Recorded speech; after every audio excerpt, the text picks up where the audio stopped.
ప్రస్తుతం భారతదేశ వ్యాప్తంగా లోక్సభ ఎన్నికలు జరుగుతున్నాయి. లోక్సభ ఎన్నికలతో పాటు ఆంధ్రప్రదేశ్ రాష్ట్రంలో శాసనసభ ఎన్నికలు కూడా జరుగుతున్నాయి. దీంతో ఈ రెండు ఎన్నికలు ఒకేసారి రావడంతో ఆంధ్రప్రదేశ్ రాష్ట్రంలో రాజకీయ కురుక్షేత్రం నెలకొందని మనం చెప్పచ్చు. ఈ రాజకీయ చదరంగంలో ఒకరు పై ఎత్తులు వేసుకుంటూ తెలుగుదేశం, జనసేన, భారతీయ జనతా పార్టీలు మూడు పార్టీలు కలిసి ఉమ్మడి కలయికగా ఓ పొత్తు పెట్టుకుని ముందుకు సాగుతున్నాయి. అధికార పార్టీ జగన్మోహన్ రెడ్డి గారు, వైఎస్ఆర్సీపీ జగన్మోహన్ రెడ్డి గారు సింగిల్గానే పోటీ చేస్తున్నారు. మరోవైపు రాజశేఖర రెడ్డి గారి కుమార్తె షర్మిల గారు కాంగ్రెస్ పార్టీకి ఇచ్చేస్తున్నారు. కాంగ్రెస్ పార్టీ 2014 తర్వాత ఆంధ్రప్రదేశ్ విభజన జరిగిన తర్వాత కాంగ్రెస్ పార్టీ ఆంధ్రప్రదేశ్లో కనుమరుగైందని కూడా మనం చెప్పుకోవచ్చు. అయితే నేడు రాజశేఖర రెడ్డి గారి కుమార్తె షర్మిల గారు ఆంధ్రప్రదేశ్ కాంగ్రెస్ పార్టీ పగ్గాలు చేపట్టింది. ఈమె వచ్చిన తర్వాత కాంగ్రెస్ పార్టీలో కూడా కొద్దిగా ఉత్సాహం నెలకొంది. ఏదేమైనప్పటికీ కూడా ఈ రాజకీయ కురుక్షేత్రంలో విజేతలు ఎవరు, త్వరలో ముఖ్యమంత్రి కాబోయే పార్టీ, ఏ పార్టీకి చెందిన అభ్యర్థి ముఖ్యమంత్రి కాబోతున్నారు, ఇటువంటి విషయాలు మనతో మాట్లాడడానికి వైఎస్ఆర్ కాంగ్రెస్ పార్టీ యోజన విభాగం నాయకులు తాళ కృష్ణారెడ్డి గారు మనతో ఉన్నారు. ఆయన అడిగి మరిన్ని విషయాలు తెలుసుకుందాం. నమస్తే కృష్ణారెడ్డి గారు. నమస్తే అండి. కృష్ణారెడ్డి గారు, రానున్న ఎన్నికల్లో అంటే తెలుగుదేశం, జనసేన, భారతీయ జనతా పార్టీ కలిసి పోటీ చేస్తున్నాయి. అలాగే కాంగ్రెస్ పార్టీ నుంచి ఏమో షర్మిల గారు సారథ్యంలో పోటీ చేస్తుంది. జగన్మోహన్ రెడ్డి గారు సింగిల్గా పోటీ చేస్తున్నారు. రానున్న ఎన్నికల్లో ఎవరు గెలుపొందడానికి అవకాశం ఉంది, అదేవిధంగా ఏ పార్టీ అభ్యర్థి ముఖ్యమంత్రి అవ్వడానికి అవకాశం ఉందని మీరు భావిస్తున్నారు? ఓకే, ఖచ్చితంగా వైఎస్ జగన్మోహన్ రెడ్డి గారి నాయకత్వంలో మళ్ళీ వైఎస్ఆర్ కాంగ్రెస్ పార్టీ తిరిగి రెండోసారి అధికారం. అంటే మీరు వైఎస్ఆర్ కాంగ్రెస్ పార్టీకి చెందిన నాయకులు కాబట్టి వైఎస్ఆర్ కాంగ్రెస్ పార్టీ గెలుస్తుంది అంటారు. వైఎస్ఆర్ కాంగ్రెస్ పార్టీ ఏ విధంగా గెలుస్తుందో చెప్పండి మీరు. కాదు సార్, రాజశేఖర రెడ్డి గారు చేపట్టిన పథకాల కన్నా 10 రెట్లుకి మించి జగన్మోహన్ రెడ్డి గారు సంక్షేమ పథకాలను అమలు చేస్తున్నారండి. అమ్మఒడి కావచ్చు, ఫీజు రియంబర్స్మెంట్ కావచ్చు, ఆరోగ్యశ్రీ కావచ్చు, పెన్షన్లు కావచ్చు, సచివాలయాలు కావచ్చు, రైతు భరోసా కావచ్చు, ఈ అన్ని పథకాలలో కూడా ఈ యొక్క వైఎస్ జగన్ గారు తీసుకున్న నిర్ణయాలలో ప్రజలు చాలా సంతోషంగా ఉన్నారు. దీనివల్ల పథకాల అమల్లో, సంక్షేమ అమల్లో రాష్ట్రం దేశంలోనే మొదటి స్థానంలో ఉంది. ఈరోజు ఆరోగ్యశ్రీ పథకంలో కానీ, ఫీజు రియంబర్స్మెంట్ పథకంలో కానీ జగన్ గారు ప్రవేశపెట్టిన పథకాలన్నింటినీ, వాలంటీర్ యొక్క పథకాలన్నింటినీ మిగతా రాష్ట్రాలన్నీ స్ఫూర్తిగా తీసుకుని వారి రాష్ట్రాల్లో కూడా మొత్తం అమలు చేయడానికి చూస్తున్నారు. ఈ సంక్షేమ పథకాలు అమలు చేయడం వల్ల మళ్ళీ తిరిగి రెండోసారి జగన్మోహన్ రెడ్డి గారు ముఖ్యమంత్రిగా అవ్వడానికి 100%. రెడ్డి గారు, ఇన్ని వైఎస్ఆర్సీపీ ప్రభుత్వం, జగన్మోహన్ రెడ్డి గారు ఇన్ని పథకాలు ప్రవేశపెట్టినప్పటికీ కూడా జనసేన, తెలుగుదేశం పార్టీ కూటమి అభ్యర్థులు మేమే గెలుస్తూ ఉంటున్నారు. ఓ పక్కన జగన్ మీరు చెప్పిన పథకాలన్నీ జగన్మోహన్ రెడ్డి గారు ప్రవేశపెట్టినప్పటికీ కూడా రాష్ట్రాన్ని అప్పులమయం చేశారంటూ షర్మిల గారు విమర్శలు చేస్తున్నారు. దీని మీద మీ అభిప్రాయం ఏంటండి? మణిగారు, ఎంతమంది కలిసి వచ్చినా ఉచిత విద్య, ఉచిత వైద్యం ఇవంటి పథకాల వల్ల రాష్ట్రంలో ప్రజలందరూ ఈ యొక్క పేద స్థాయి మరియు మధ్యస్థాయి ప్రజలందరూ చాలా ఆనందంగా ఉన్నారు. ఈ పథకాల అమల్లోనే దేశంలోనే రాష్ట్రం ప్రథమ స్థానంలో ఉంది.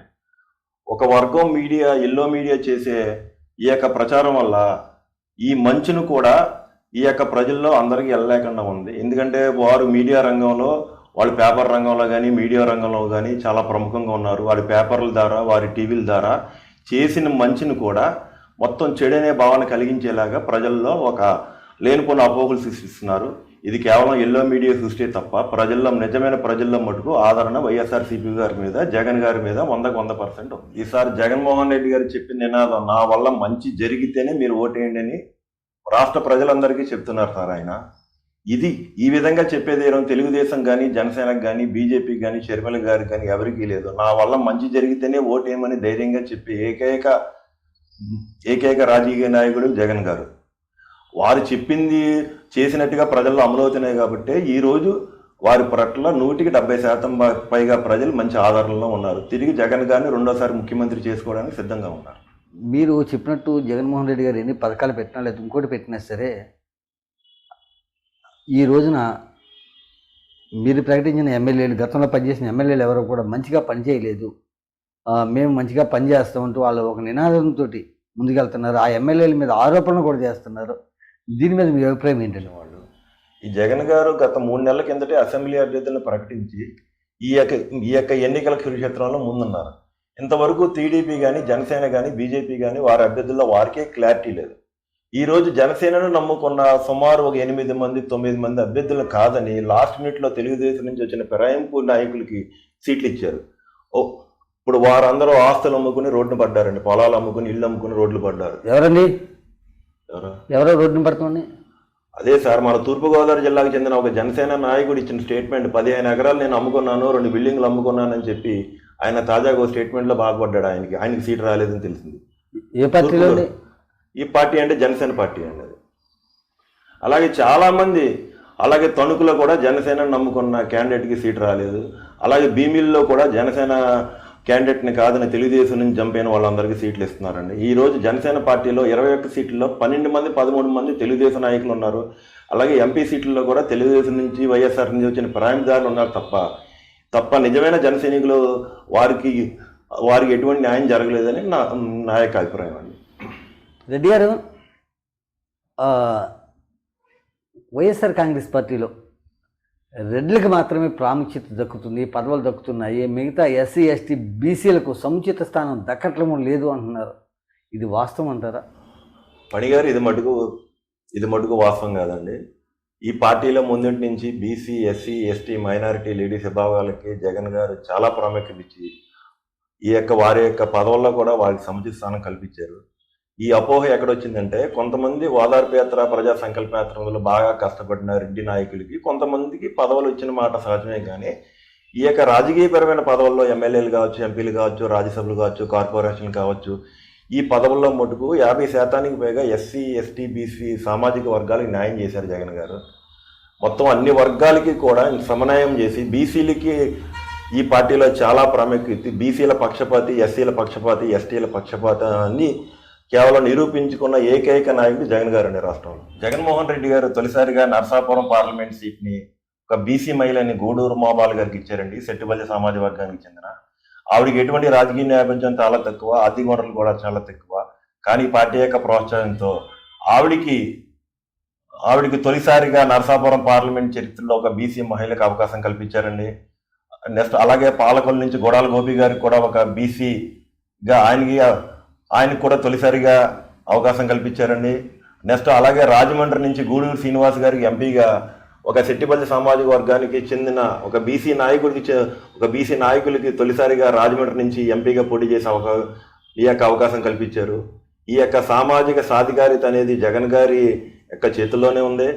ఈ బీసీ, ఎస్సీ, ఎస్టీ వాళ్ళకి ఈ పార్టీలో సముచిత న్యాయం కల్పిస్తున్నారు. అందువల్ల రేపొద్దున ఈ వర్గాలన్నిటి కూడా రేపొద్దున తిరిగి వైఎస్ఆర్సీపీని గెలిపించుకోవడానికి సిద్ధంగా ఉన్నారండి. దీనివల్ల రాష్ట్రంలో మళ్ళీ తిరిగి రెండోసారి జగన్మోహన్ రెడ్డి గారు సీఎం అవడం గ్యారంటీ అని నేను డంగబాజా అని చెప్తున్నానండి. ఈ విధంగా సీట్లు ఇచ్చిన దాఖలాలు తెలుగుదేశంలో కానీ, జనసేనలో కానీ, బీజేపీలో కానీ ఎక్కడ లేవండి. చూడండి మీరు, వారంతా పెత్తందారులకి వాళ్ళకి తప్ప సామాన్య మహిళలకి, సామాన్య నాయకులకి, ఈ యొక్క సామాన్య జనాలకి సీట్ ఇచ్చిన అవకాశం ఎక్కడా తెలుగుదేశం కానీ, జనసేన కానీ, బీజేపీలో కానీ ఎక్కడా లేవు. ఈ యొక్క జగన్ గారి పనితీరుకి ఇదే నినాదం అండి, ఇదే తార్కాణం అండి. రెడ్డి గారు, రానున్న ఎన్నికల్లో భీమవరం నియోజకవర్గం నుంచి గన్ శ్రీనివాస్ గారు, అలాగే జనసేన, తెలుగుదేశం, భారతీయ జనతా పార్టీ నుంచి అంజిబాబు గారు పోటీ చేస్తున్నారు. ఈ ఎన్నికల్లో ఏ అభ్యర్థి గెలుపొందుతారని మీరు భావిస్తున్నారు? సార్, వచ్చే ఎన్నికల్లో భీమవరం నుంచి శ్రీ గంధి శ్రీనివాస గారు అఖండ మెజార్టీ విజయం సాధిస్తారు. అలాగే గూడూరు ఉమాబాల్ గారు కూడా అఖండ మెజార్టీతో విజయం సాధిస్తారండి. ఖచ్చితంగా జరుగుద్దండి ఇది. సార్, గంధి శ్రీని గారు అమలు చేసిన సంక్షేమ కార్యక్రమాలు, ఆయన గవర్నమెంట్ హాస్పిటల్కి ఇచ్చిన భూ విరాళం కావచ్చు, కస్తూర్బాయ్ జూనియర్ కాలేజీకి ఇచ్చిన సొంత భూమి ఇచ్చారు ఆయన. అలాగే రోడ్లు వేయించారు. అలాగే చాలా చోట్ల ఆయన సొంత నిధులతో అభివృద్ధి కార్యక్రమాలు జరిపించారండి. వచ్చే ఎన్నికల్లో భీమవరం నుంచి గంధి శ్రీనివాస్ గారు అఖండ మెజార్టీతో గెలుస్తారని నా యొక్క విశ్వాసం అండి. అలాగే గతంలో ఉన్న తెలుగుదేశం నాయకులు చెప్పినట్టుగా వాళ్ళు చేసిన అభివృద్ధి ఏమీ లేదు. ఇక్కడ గంధి శ్రీని గారు చేసిన అభివృద్ధి వాళ్ళని గెలిపిస్తుంది. రెడ్డి గారు, మీరు ఎంతసేపు చూసినా జగన్మోహన్ రెడ్డి గారు ఇచ్చేసారు లేకపోతే వీళ్ళు ఇచ్చేసారని చెబుతున్నారు. కానీ ఏ పేపర్ చూసినా ఏ టీవీ చూసినా జగన్మోహన్ రెడ్డి గారి అక్రమాలు అన్యాయాలని బయట పెడుతున్నాయి. అదేవిధంగా జగన్మోహన్ రెడ్డి గారి సొంత చెల్లులైనటువంటి పిసిసి అధ్యక్షురాలుగా ఉన్నటువంటి షర్మిల గారు కూడా జగన్మోహన్ రెడ్డి గారిని పై అనేక విమర్శలు చేస్తున్నారు. దీని మీద మీ అభిప్రాయం ఏంటంటారు? పనిగారు, షర్మిల గారికి కేవలం పదం మీద వేగం తప్ప రాష్ట్ర ప్రయోజనాలు ఏమీ లేవండి. ఆవిడ తెలంగాణ నుంచి ఇక్కడికి షిఫ్ట్ అయిందండి. కేవలం పదవి యొక్క కాంక్ష తప్ప ఆవిడికి రాష్ట్ర అభివృద్ధి మీద ఎటువంటి చిత్తశుద్ధి లేదండి. అలాగే సాక్షి పేపరు, సాక్షి ఛానల్ పెట్టక ముందు వరకు ఈ యొక్క రాష్ట్రంలో ఏకఛత్రాధిపత్యంగా టీడీపీ యొక్క మీడియా, అటు పేపర్లో కావచ్చు ఇటు టీవీలో కావచ్చు, చాలా ఎక్కువగా సార్ వారు రాసిందే చట్టం, వారు చేసిందే చట్టం అన్నట్టుగా ఈ యొక్క తెలుగుదేశాన్ని ఈ పేపర్లో ఈ మీడియాలు జాకీలెత్తి పైకి లేపినాయి సార్. ఇప్పుడు కూడా జగన్మోహన్ రెడ్డి గారు చేస్తున్న మంచిని కూడా చాలా విషయంగా, చాలా అబద్ధపు రాతలతో ఏబిఎన్ ఆంధ్రజ్యోతి కావచ్చు, ఈనాడు కావచ్చు, TV5 కావచ్చు, ఏబిఎన్ ఆంధ్రజ్యోతి కావచ్చు సార్, వీరందరూ కూడా తెలుగుదేశంకి పక్షపాతంగా జగన్మోహన్ రెడ్డి గారు 99 మందికి మంచి చేస్తే ఒకళ్ళకి ఒక పథకం అందకపోతే ఆ ఒక్కడిని హైలైట్ చేసి ఈ పథకాలు అందట్లేదు, ఈ చేయట్లేదు అని చెప్పి విషపు రాతలు రాస్తున్నారు సార్. వారి యొక్క మీడియా చాలా ప్రబలంగా ఉంది. ఈ సాక్షి వచ్చేంత వరకు కూడా వారికి అదుపు లేకపోయిందండి. కానీ ఈనాడు సోషల్ మీడియా పుణ్యమా అని చెప్పి వైఎస్ఆర్సీపీ యొక్క చేసిన అభివృద్ధి కార్యక్రమాల్లో కూడా ప్రజల్లో చాలా బలంగా వెళ్తున్నాయి సార్.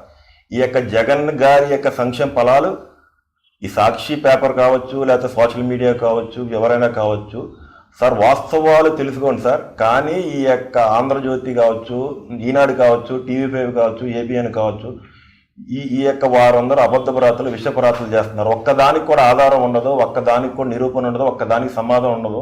కేవలం బుర్రలు జల్లడమే పనిగా పెట్టుకున్నారండి. కానీ ప్రజలు ఇప్పుడు వీరందరూ నమ్మే స్థితిలో లేరు. ఈ యొక్క సోషల్ మీడియా ప్రభావం వల్ల జగన్ గారి పథకాలన్నీ ప్రజల్లో చాలా విశేషంగా చాలా అందరికీ కూడా అందుతున్నాయండి. ఇది మటుకు సత్యం.